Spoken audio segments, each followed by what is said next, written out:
Welcome po sa Lantaw TV at ngayon nga po ay ituturo ko kung paano natin i-return and refund yung mga pinamili natin sa Shopee na mayroong problema. Okay, punta po tayo sa My Purchases at piliin natin yung produkto na mayroong problema. Tulad nito na i-refund ko na yung aking power bank na hindi siya gumana. So ngayon ay mayroon akong i-return na product na hindi din gumagana. So ito po siya, yung portable inflator. So i-click lang po natin yung return or refund. Yung sa akin kasi na-receive ko na siya pero mayroon siyang issues. Yung pipiliin ko po dito ay yung nasa itaas at saka sasagutan po natin yung mga tanong dito. So dito sa reason, so select lang po natin dito kung ano po yung ating problema.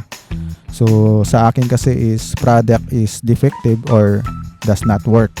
So yung kung sa inyo ay yung wrong item or wrong size or may wrong damage or kulang. So piliin nyo na lang po dyan yung mga reason ninyo. Siguro kung yung reason nyo is change of mind, so hindi po siguro mapapalitan. Based po yan sa aking experience. Tama naman kasi yung kanilang pinadala. Okay, ipagpatuloy na po natin. Tapos dito sa description, ilalagay ko na lang yung mga problema na hindi siya gumagana.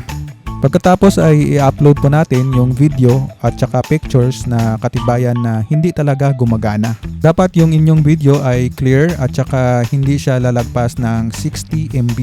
Kapag lumagpas siya ng 60 MB ay hindi siya nag-a-upload. So kailangan po natin i-resize yung kanyang size ng video. At saka sa pictures naman ay dapat ay detailed or detalyado para madali pong ma-approvean. Okay, hintayin lang po natin na successful yung upload natin bago i-submit.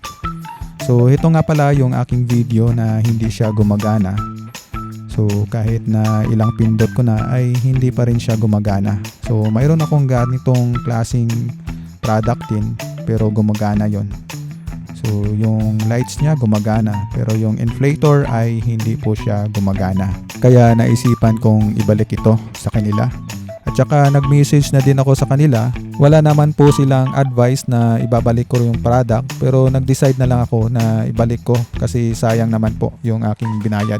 Kaya ginawan ko na ng content para ma-share ko din sa inyo. Okay, i-submit na po natin. Medyo loading pa siya. So hintay lang po natin ng kaunti. So ayan. So mamimili po kayo kung pick up or drop off. Sa pick up ay mamimili po kayo ng schedule ng pick up ng rider.